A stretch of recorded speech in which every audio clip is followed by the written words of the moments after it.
Swastiastu, semeton. Apa kabar kalian hari ini? Semoga dalam keadaan sehat selalu ya. Nah, di video kali ini saya akan berkunjung ke pura yang ada di Bogor. Nah, mungkin kalian beberapa sudah pernah tahu pura ini berlokasi di Gunung Salak dan namanya adalah Pura Parahyangan Agung Jagatkarta. Nah, untuk menuju lokasi ke Bogor, saya berangkat dari arah Jakarta. Nah, dari Jakarta saya naik kereta KRL dari Pasar Minggu dan ini biayanya sekitar 10.000 pulang pergi. Nah, untuk menuju ke puranya sendiri itu dari stasiun Bogor kalian bisa naik angkot ataupun taksi online. Dan kebetulan di video ini saya pergi dengan taksi online dan memakan ongkos sekitar 60-80 ribu dalam sekali perjalanan.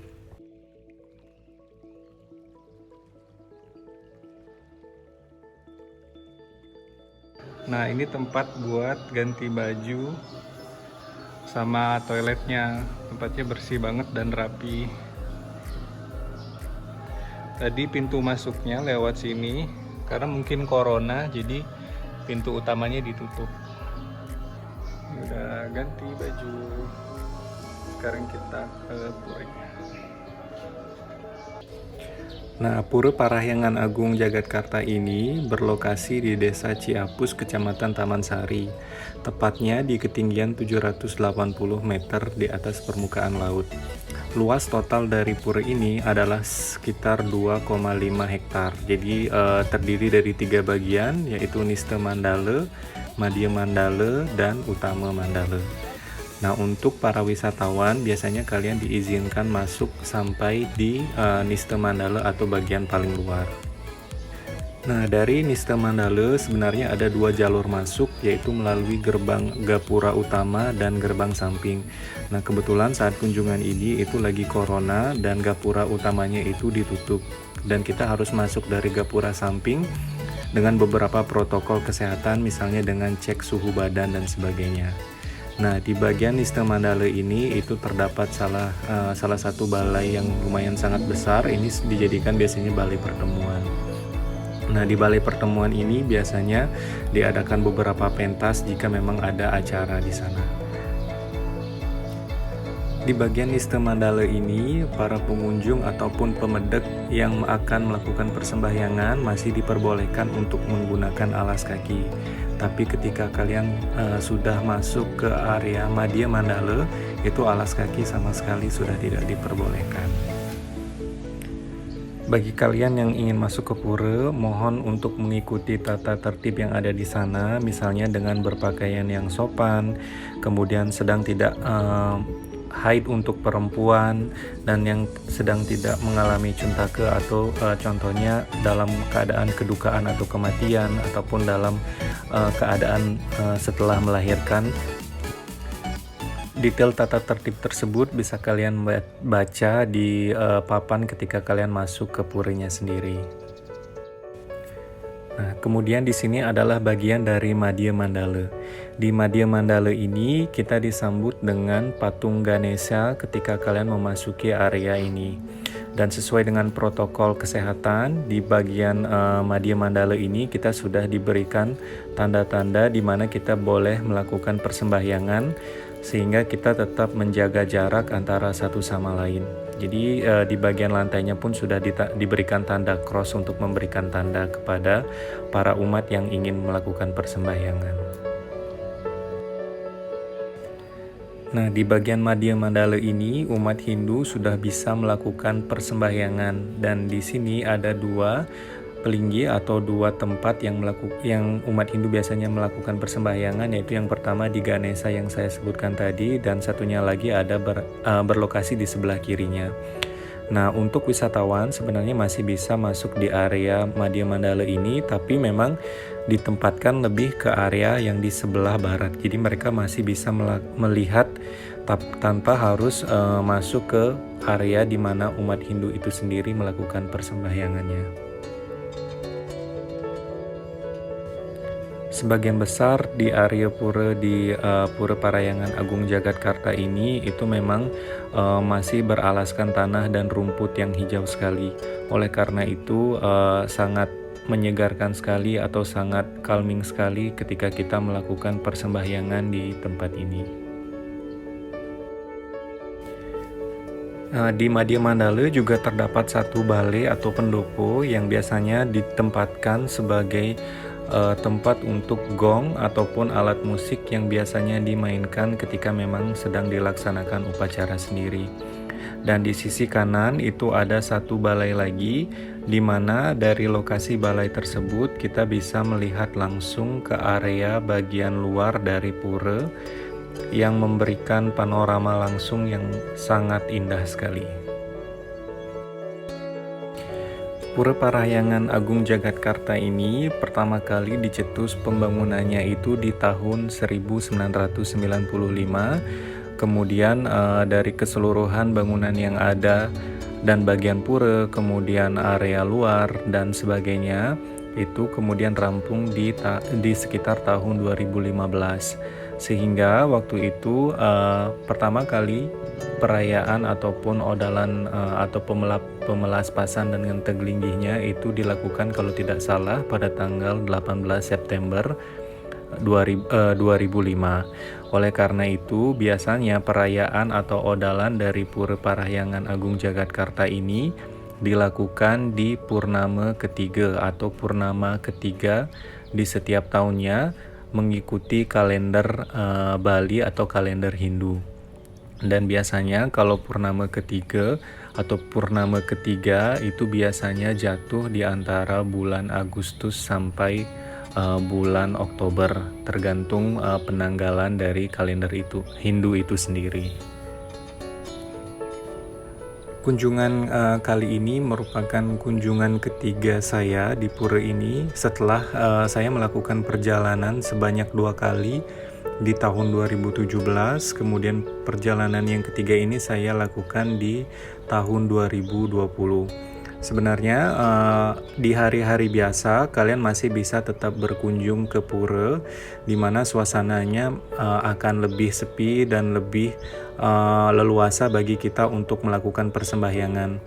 Dan untuk di area Madya Mandala ini, dalam melakukan persembahyangan kita tidak perlu mengikuti waktu-waktu tertentu, di mana kita bisa melakukan persembahyangan secara pribadi ataupun sendiri-sendiri, sehingga kita bisa mengatur waktunya. Nah, di bagian Madya Mandala ini sebenarnya ada satu akses atau area pura yang berada di bagian belakang. Ini juga saya pertama kali ke area ini karena baru diinformasikan oleh pemangku ketika saya berkunjung untuk yang ketiga kalinya. Dan bagian yang di belakang ini kita butuh akses berjalan kaki sekitar 5-10 menit. Nah, untuk pura yang di bagian belakang ini kemarin saya mencoba mencari tahu sebenarnya ini pelinggihan dari Betara atau Betari siapa, tapi sayangnya saya tidak mendapatkan informasi. Jadi mungkin kalau teman-teman ada yang tahu ini pelinggihannya siapa, nanti mungkin bisa dibantu ditulis di bagian komen. Dan saya di sini juga melakukan pebaktian juga, dan di area pura bagian belakang ini juga terdapat beberapa kolam. Seperti biasa, semua area pura yang berada di Pura Jagatkarta ini sangat sejuk sekali dan lumayan dingin meskipun di siang hari, karena memang lokasi dari puranya ini sendiri berada di atas 780 meter di atas permukaan laut. Setelah dari bagian Madya Mandala ini, kita akan memasuki ke area utama Mandala. Nah, bagian perbatasan antara Madya Mandala dengan utama Mandala itu adalah dibatasi dengan Kori Agung. Nah, Kori Agung ini ada 3 jalan atau 3 gapura. Yang pertama adalah ngeranjing atau masuk, kemudian gerbang yang di tengah-tengah. Yang ini bagian gerbang tengah-tengah itu agak memang jarang sekali untuk dibuka. Kemudian di sebelah kanan itu ada gerbang medal ataupun gerbang keluar. Nah, dari gerbang ranjing atau masuk ini biasanya pemedek atau para umat yang hendak melakukan persembahyangan akan mengakses masuk ke area utama Mandala. Di Utama Mandalay ini adalah area yang paling sakral dan hanya bisa dimasuki oleh umat Hindu sendiri yang akan melakukan persembahyangan. Nah, di area utama ini ada Candi Meru, kemudian ada Candi Prabu Siliwangi, ada 4 buah bale atau pendopo yang merupakan tempat penyimpanan ketika kita melakukan persembahyangan. Nah, balai yang terbesar itu berada di posisi tengah-tengah dan menghadap ke Meru, di mana balai ini digunakan oleh pedanda ataupun pemuka agama untuk memimpin persembahyangan ketika memang dilakukan perayaan persembahyangan yang besar, seperti misalnya Odalan. Nah, selain itu juga terdapat 3 buah balai yang memiliki fungsi masing-masing, misalnya sebagai tempat untuk melakukan kerajinan ataupun tempat untuk menempatkan perhiasan untuk nanti dipasangkan di puranya ataupun pelingginya masing-masing. Dan ada juga satu balai yang difungsikan untuk memainkan alat musik ataupun gong ketika ada upacara.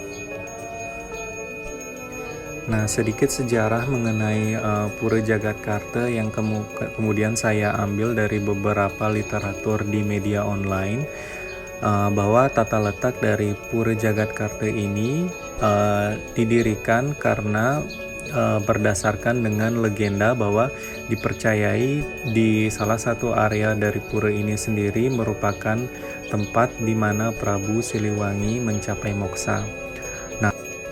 Sebelum dibangun Pura Jagatkarta ini, sebenarnya di area ini terdapat sebuah candi dengan patung macan yang berwarna hitam dan putih yang merupakan lambang dari Prabu Siliwangi. Didirikan sebagai penghormatan terhadap Kerajaan Pajajaran, kerajaan Hindu terakhir di Tanah Parahyangan. Nah, sebagian dari peninggalan kerajaan Pajajaran ini sebenarnya semeton masih bisa lihat jika semeton berkunjung ke Museum Nasional Indonesia yang berada di Jakarta. Ketika saya berkunjung di hari Sabtu tanggal 11 Juli 2020, saya sempat berbincang dengan pemangku yang ada di sana. Nah, beliau menceritakan kemungkinan untuk piodalan ataupun perayaan pura di tahun 2020 itu diadakan dengan terbatas dikarenakan kondisi protokol kesehatan saat ini, di mana kita sangat concern sekali terhadap COVID-19. Nah, perayaannya itu sendiri kemungkinan hanya akan dilakukan oleh beberapa pemuka agama saja, sehingga nanti tidak akan dibuka untuk umum ataupun tidak dirayakan secara besar-besaran seperti mungkin yang biasanya dilakukan setiap tahunnya. Nah, keadaan ini mungkin saja nanti berubah sewaktu-waktu. Kita harapkan saja jika memang tahun ini kondisinya membaik, kita bisa merayakan piodalan ataupun upacara terbesar di setiap tahunnya di pura ini, dan kita berharap alam semesta ini dapat membaik secepatnya dan COVID-19 ini juga cepat berakhir. Nah, demikian perjalanan saya di Pura Parahyangan Agung Jagatkarta. Semoga memberikan sedikit gambaran mengenai lokasi dari pura, kemudian tata tertib masuk ke puranya itu sendiri, sehingga sebelum kalian mengunjungi pura ini, kalian sudah ada sedikit gambaran. Terima kasih buat semeton dan teman-teman yang sudah menonton video ini. Semoga bermanfaat. Om Santi Santi Santi Om.